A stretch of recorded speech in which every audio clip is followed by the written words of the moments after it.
આજકાલ સંબંધો કપડાં જેવા થઈ ગયા છે. આજકાલ કપડાં ફાટી જાય કે જૂના થઈ જાય તો નવા ખરીદવામાં આવે છે. એવી જ રીતે જ્યારે સંબંધોનો સ્વાર્થ પતી જાય કે પોતાનો લાભ પતી જાય એટલે જૂના સંબંધો તોડી નવા સંબંધો બનાવવાની કોશિશ કરવામાં આવે છે. ભગવદ્ ગીતા અધ્યાય 6 ધ્યાન યોગ આત્મસંયોગો શ્લોક 23મો. તમ વિદ્યાદ દુઃખમ સંયોગમ વિયોગમ યોગ સંગીતમ સ નિશ્ચયેન યોક્તવ્યો યોગો નિર્વિણ્ણ ચેતસા. ગુજરાતીમાં જો આ શ્લોકને કહેવામાં આવે તો જન્મ મરણના દુઃખરૂપ સંસાર સાથેના સંયોગથી જે રહિત છે તથા જેનું નામ યોગ છે એને જાણવો જોઈએ. યોગ નહીં કંટાળેલા અર્થાત ધૈર્યશીલ અને ઉત્સાહી ચિત્તથી નિશ્ચયપૂર્વક કરવો જોઈએ. બીજા શબ્દોમાં કહીએ તો દુઃખના સંયોગના વિયોગને યોગ નામે જાણવો. આ યોગની સાધના નિશ્ચયથી અને વિષાદરહિત મનથી કરવી જોઈએ. એક વ્યક્તિ હતો, એ ફૂલોના બીજ લઈ આવ્યો. એણે પોતાના બગીચામાં ફૂલોના બીજ વાવ્યા. પછી એમાં એણે સારી માટી નાખી, સારું ખાતર નાખ્યું અને રોજ એને માટી અને ખાતરમાં અને બીજને પાણી પીવડાવતો. ધીરે ધીરે એ બીજમાંથી અંકુર ફૂટ્યા અને ધીરે ધીરે એમાંથી એક નાનો છોડ થયો. પછી એમાંથી થોડો મોટો છોડ થયો, પણ એમાં ફૂલો આવતા નહોતા. એટલે એને એમ થયું કે હું આ છોડને નષ્ટ કરી દઉં. પરંતુ પછી વિચારે છે કે મારું કામ તો આ છોડનું પાલન પોષણ કરવાનું છે. ફૂલ તો એની મેતે ઉત્પન્ન થશે અને એ ભગવાનના હાથમાં છે. એટલે હું આ છોડને દેખભાળ કરીશ, એને પાણી પાઈશ ને એનું જતન કરીશ. થોડા વર્ષો વીતી ગયા. પછી એ છોડમાં એ દેખભાળમાં વ્યસ્ત રહેતો અને સંતુષ્ટ હતો કે હું છોડની સારી દેખરેખ રાખું છું. એક દિવસે સવારે એને બગીચામાંથી સરસ સુગંધ આવી. એ સુગંધ આવતા એ તરફ ગયો તો જોયું તો છોડમાં એક સરસ સુંદર ફૂલ થયું હતું અને એમાંથી આ સરસ સુગંધ આવતી હતી. એટલે આ વસ્તુ જ્યારે છોડ થયો, એમાંથી ફૂલ આવ્યું, ફૂલમાંથી સુગંધ આવી, એ જણાવે છે કે તમે સારી દેખભાળ કરો, સારી પ્રતીક્ષા રાખો, વિશ્વાસ રાખો, ધૈર્ય રાખો અને પ્રેમપૂર્વક તમારો શ્રમ કરો તો તમને સારું ફળ મળે. આ જ પ્રમાણે યોગીએ પોતાના આત્મ સાક્ષાત્કારના પૌધાને એટલે છોડને પોષણમાં વ્યસ્ત રાખવો જોઈએ અને અધીર અથવા ધીરજ ગુમાવી ન જોઈએ. કારણ કે એક દિવસે તમને મુક્તિનો કે ભગવત પ્રાપ્તિનો ફૂલ જરૂર મળશે. આ જ વસ્તુ આ શ્લોકમાં ભગવાન કહેવા માગે છે. ભગવાન આપણને 20મા, 21મા અને 22મા શ્લોકમાં પરમાત્માની પ્રાપ્તિરૂપ જે સ્થિતિનું મહત્વ હતું અને તેના લક્ષણો હતા. હવે એ સ્થિતિનું નામ આપી ભગવાન તે સ્થિતિને મેળવવાની પ્રેરણા આપે છે.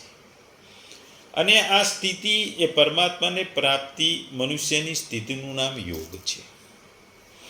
આપણે જોઈએ છે કે યોગ ઘણા પ્રકારના છે અને ઘણી જાતના યોગ છે. યોગની પરિભાષા ભગવાને 2 પ્રકારે કરી છે. એક સમતાનું નામ યોગ છે. એ બીજા અધ્યાયના 48મા શ્લોકમાં ભગવાને કીધું સમત્વમ યોગ ઉચ્યતે. અને આ શ્લોકમાં ભગવાન કહે છે દુઃખરૂપ સંસારના સંયોગના વિયોગનું નામ યોગ છે. સાંસારિક સંયોગનો વિયોગ અલગ છે અને યોગનો વિભાગ અલગ છે. સંયોગ તેની સાથે થાય છે જેની સાથે આપણે કાયમ રહી શકતા નથી અને જે આપણી સાથે કાયમ રહી શકતું. યોગ જેની સાથે થાય છે, જેની સાથે આપણે હંમેશા રહી શકીએ છીએ ને જેને આપણી સદા રહી શકીએ છીએ. તેથી સંસારમાં એકબીજા સાથે સંયોગ થાય છે અને પરમાત્મા સાથે યોગ થાય છે. સંસાર સાથે યોગ નથી, પરમાત્મા સાથે વિયોગ નથી. અર્થાત સંસાર આપણને મળેલ નથી અને પરમાત્મા આપણાથી અલગ નથી. સંસારને મળેલો માનવો અને પરમાત્માને અલગ માનવા એ જ આપણું અજ્ઞાન છે. એ જ મનુષ્યની સૌથી મોટી ભૂલ છે. સંસારના સંયોગનો તો વિયોગ જ થાય છે, પરંતુ પરમાત્માના યોગનો ક્યારેય વિયોગ થતો નથી. ટૂંકમાં ભગવાન અહીંયા સંયોગના વિયોગની અને બીજું કે તમારે તમારા ધ્યાન યોગનો અભ્યાસ ધૈર્યશીલ અને ઉત્સાહી અને ચિત્તથી નિશ્ચયપૂર્વક કરવો જોઈએ. આ બે વસ્તુ ભગવાન કહે છે. ભગવાન કહે છે કે દુઃખરૂપી સંસારથી હંમેશ માટે સંબંધ વિચ્છેદ થઈ જવો એ જ તેના સંયોગથી રહિત થવાનું છે. તે સ્થિતિમાં યોગીના શરીર, ઇન્દ્રિયો અને મન વડે ચાલવું, કરવું, ફરવું, જોવું, સાંભળવું અને મનન કરવું અને નિશ્ચય કરો વગેરે કાર્યો થતા જ હોતા નથી. એવું નથી. તેના શરીર, ઇન્દ્રિયો, મન અને બુદ્ધિ એ બધાથી પ્રારબ્ધ અનુસાર બધા કર્મો તો થાય છે, પણ તેના જ્ઞાનમાં એકમાત્ર પરમાત્મા સિવાય બીજું કશું જ હોતું નથી અને એને કારણે વાસ્તવમાં તે કર્મો સાથે તેનો કોઈ સંબંધ હોતો નથી. તેથી આવી સ્થિતિ ધ્યાન કાળમાં અને વ્યવહાર કાળમાં હંમેશા એક સરખી જ રહે છે. ભગવાને અહીંયા દ્રષ્ટા અને દ્રશ્યનો સંયોગ અર્થાત દ્રશ્ય પ્રપંચથી આત્માનો જે અજ્ઞાનજનિત અનાદિ સંબંધ છે તે જ વારંવાર જન્મ મરણ રૂપી દુઃખની પ્રાપ્તિનું મૂળ કારણ ગણાવે છે. તેનો અભાવ થઈ જવાથી દુઃખો હંમેશા અભાવ થઈ જાય છે ને આ વર્ત દર્શાવવા માટે સંયોગ શબ્દનો પ્રયોગ કરવાયો છે. પતંજલિ યોગ દર્શનમાં પણ કહ્યું છે, હેયમ દુઃખામ ઘનતમ, ભવિષ્યમાં મળનારા જન્મરૂપ મરણ રૂપી મહાન દુઃખનું નામ હે. દ્રષ્ટા અને દ્રશ્યનો સંયોગનું કારણ હેનું કારણ છે. તે સંયોગનું કારણ અજ્ઞાન છે. તેના અભાવથી દ્રષ્ટા અને દ્રશ્યના સંયોગનો પણ અભાવ થઈ જાય છે. તેનું નામ હાન હેનો ત્યાગ છે અને આ જ દ્રષ્ટાની કૈવલ્ય રૂપ સ્થિતિ છે. ઉપરના જે 3 શ્લોકોમાં આપણે જોયું કે પરમાત્માની પ્રાપ્તિનું જે અવસ્થાનું મહત્ત્વ અને તેના લક્ષણો વર્ણવાયા છે તેનું નામ યોગ છે. આ ભાવ બતાવવા માટે તમની સાથે યોગ સંગીતમ શબ્દ વાપરવામાં આવ્યો છે. અહીં વિદ્યાર્થનો એવો અભિપ્રાય લઈ કે યત્રો પરમતે ચિત્તમથી લઈને અહીં સુધી જે વર્ણન કરવામાં આવ્યું છે તેને પ્રાપ્ત કરવા માટે સિદ્ધ મહાત્માઓ પાસે જઈ તેમજ શાસ્ત્રનો અભ્યાસ કરી તેના સ્વરૂપ, મહત્વ અને સાધનની વિધિઓને સમ્યક રીતે જાણી લેવી જોઈએ. અનિર્વિણમ ચેતસાનો અહીં કહેવામાં આવ્યું છે એનો ભાવ એ છે કે સાધનનું ફળ પ્રત્યક્ષ મળતું નહીં હોવાને કારણે થોડું સાધન કર્યા પછી મન પીછેહટ કરે છે અને મનમાં એવો ભાગ જાગતો રહે છે કે કોણ જાણે આ કામ ક્યારે પૂરું થતું નથી, મારાથી થશે કે નહીં થાય. એટલે તેનું નામ નિર્વિણતા અર્થાત સાધનથી કંટાળવું છે. પણ જે ચિત્તમાં આવો કંટાળાનો ભાવ નથી અને જે ધૈર્ય અને ઉત્સાહપૂર્વક કામ કરે છે તેને વર્ણવા માટે અનિર્ણિત ચિત્ત કહે છે. આમ અહીં આનો એવો ભાવ છે કે સાધકે પોતાના ચિત્તમાંથી નિર્વિણતાનો દોષ સર્વ પ્રકારે દૂર કરવો જોઈએ.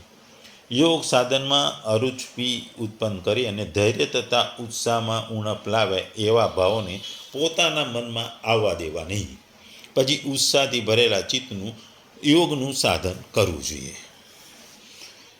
ટૂંકમાં ભગવાન કહે છે કે મનુષ્ય ઈચ્છે સંયોગ પરંતુ થઈ જાય છે વિયોગ. તેથી સંસાર એના માટે દુઃખરૂપ છે. કંઈક કામ ના રહેવાથી દુઃખનો સંયોગ થાય છે. કશી પણ કામ ના રહે તો દુઃખનો સંયોગ થતો નથી, બલકે પરમાત્માની સાથે યોગ થાય છે. પરમાત્માની સાથે જીવનો યોગ અર્થાત સંબંધ નિત્ય છે. આ સિદ્ધ નિત્ય યોગનું નામ જ યોગ છે. તે નિત્ય યોગ બધા જ દેશ, કાળ, ક્રિયા, વસ્તુ, વ્યક્તિ, અવસ્થા અને પરિસ્થિતિમાં છે, બધી ઘટનાઓમાં છે. તાત્પર્ય એ છે કે આ નિત્ય યોગનો ક્યારેય વિયોગ થયો જ નથી અને વિયોગ છે નહીં અને થશે નહીં અને થઈ શકતો પણ નથી. પરંતુ અસત શરીરની સાથે આપણા સંબંધો માની લેવાને આ નિત્ય યોગનો અનુભવ થતો નથી. દુઃખરૂપ અસત સાથે માની લીધેલા સંયોગનો વિયોગ સંબંધ વિચ્છેદ થતાં જ આ નિત્ય યોગનો અનુભવ થઈ જાય છે. આ જ ગીતાનો મુખ્ય યોગ છે. અને આ જ યોગને અનુભવ કરવા માટે ગીતાએ કર્મયોગ, ધ્યાન યોગ, જ્ઞાન યોગ, ભક્તિ યોગ વગેરે જુદા જુદા સાધનોનું વર્ણન કર્યું છે. પરંતુ આ સાધનોને યોગ ત્યારે જ કહી શકાય જ્યારે અસત સાથે સર્વથા સંબંધ વિચ્છેદ અને પરમાત્મા સાથે નિત્ય સંબંધનો અનુભવ થઈ જાય. ટૂંકમાં ભગવાન એ છે કે ચાહે સમતા કહીએ કે સંસારના સંયોગનો વિયોગ કહીએ, બંને એક જ છે. જે બીજા અધ્યાયના 48 શ્લોકમાં ભગવાને સમતાનું નામ યોગ કહ્યું હતું, નહીં સંસારના સંયોગનો વિયોગને યોગ કહ્યો છે. તાત્પર્ય છે કે સમતામાં સ્થિત થતાં સંસારના સંયોગનો વિયોગ થઈ જશે અને સંસારના સંયોગનો વિયોગ થતાં સમતા સ્થિત થઈ જશે. બંનેમાંથી કોઈ પણ એક થવાથી નિત્ય યોગની પ્રાપ્તિ થઈ જશે. પરંતુ સૂક્ષ્મ દ્રષ્ટિએ આ પહેલી સ્થિતિ છે અને સમત્વ યોગ ઉચ્ચતે પછીની સ્થિતિ છે, જેમાં નૈષ્ટિક શાંતિ, પરમ શાંતિ અથવા આંતરિક સુખની પ્રાપ્તિ છે. સમતાની પ્રાપ્તિ સ્વત થઈ રહી છે અને દુઃખો નિવૃત્ત પણ સ્વત થઈ રહી છે. પ્રાપ્તિ જેને જ થાય છે કે જે નિત્ય પ્રાપ્ત છે અને નિવૃત્તિ તેની થાય છે જે નિત્ય નિવૃત્ત છે. નિત્ય પ્રાપ્તિનું નામ પણ યોગ છે અને નિત્ય નિવૃત્તિનું નામ પણ યોગ છે. પરમાત્મા તત્વ છે, રૂપ અને સંસાર નથી. રૂપ છે એક માર્મિક વાત છે, તે જોવાથી શુદ્ધ છે, નથી દેખાતો, પરંતુ તે નથી રૂપથી જોવાથી શુદ્ધ દેખાય છે. કારણ કે જે જોવામાં મન બુદ્ધિ લગાવીશું, વૃત્તિ લગાવીશું તો છેની સાથે વૃત્તિરૂપ નથી પણ મળેલો રહેશે. ટૂંકમાં આગળ ભગવાન કહે છે કે અહીં ભગવાન કહે છે કે નિશ્ચયપૂર્વક યોગ સાધના કરતા રહેવું એ પણ કર્તવ્ય છે. અહીં નિશ્ચય શબ્દ વિશ્વાસ અને શ્રદ્ધાનો વાચક છે. અભિપ્રાય એવો છે કે યોગી યોગ સાધનામાં તેનું વિધાન કરનારા શાસ્ત્રોમાં, આચાર્યોમાં અને યોગ સાધનાના ફળમાં પૂર્ણ શ્રદ્ધા અને વિશ્વાસ રાખવા જોઈએ. તેમજ યોગ સાધનાને પોતાના જીવનનું મુખ્ય કર્તવ્ય માનીને અને પરમાત્માની પ્રાપ્તિ યોગ સિદ્ધિને ધ્યેય બનાવી દ્રઢતાપૂર્વક તત્પરતા સાથે તેના સાધનમાં લાગી જવું જોઈએ. આપણે આગળ જે શરૂઆતમાં કીધું કે જે બીજમાંથી છોડ બને ને છોડમાંથી મોટો છોડ થાય ને ફૂલ થાય, એની આપણે રાહ જોવી જોઈએ. આપણે ધૈર્ય રાખવું પડે, આપણે આપણા પ્રયત્નો કરતા રહેવું પડે, તો જ આપણે ફૂલની સુગંધ લઈ શકીએ. એવી રીતે જ યોગમાં તમે નિષ્ઠાપૂર્વક યોગ કરતા રહો તો ભગવત પ્રાપ્તિ થાય, મોક્ષ મળે. પણ એના માટે તમારે નિશ્ચયપૂર્વક સાધના કરતા રહેવું પડે. શ્રદ્ધાથી, વિશ્વાસથી અને અટલ વિશ્વાસ રાખીને કરતા રહેવું પડે અને એની જે શાસ્ત્રોમાં કીધા છે એ પ્રમાણે કરતા રહેવું પડે. એનાથી તમે થોડા આગા પાછા થાવ તો તમે યોગની સિદ્ધિ ના મળી શકે. ટૂંકમાં ભગવાન આપણને અહીં એ જ કહે છે કે યોગની સાધના દ્રઢ પ્રત્યય, વિશ્વાસ અને વ્રજમય સંકલ્પ તેમજ હૃદયના અવિષાદ સાથે કરવી જોઈએ. અસ્થિર મનવાળો સાધક યોગમાં સફળતા પ્રાપ્ત કરી શકતો નથી, કારણ કે માર્ગમાં તો વિઘ્ન આવવાના જ, અને એ વિઘ્ન આવે એટલે એ સાધના છોડી દે. એ અસ્થિર મનવાળો સાધના છોડી દે. કારણ કે સાધના કરનાર જ્યારે સફળ થાય, જ્યારે હિંમતવાળો હોય, આનંદી હોય, સ્વાશ્રયી હોય, તો જે સક્સેસફુલ જાય, એ સફળ જાય, એ પરમાત્માની પ્રાપ્તિ કરી શકે, મોક્ષની પ્રાપ્તિ કરી શકે, ધ્યાન યોગમાં સફળ થાય. ટૂંકમાં આ શ્લોકમાં ભગવાને બે વસ્તુ વાત કરી છે. દુઃખના સંયોગના વિયોગને યોગ કીધો, અને આ જે યોગ કરીએ છીએ એ નિશ્ચયથી અને વિષાદ રહિત મનથી કરવો જોઈએ. આગલા શ્લોકોમાં ભગવાને સુખની વાતો કરી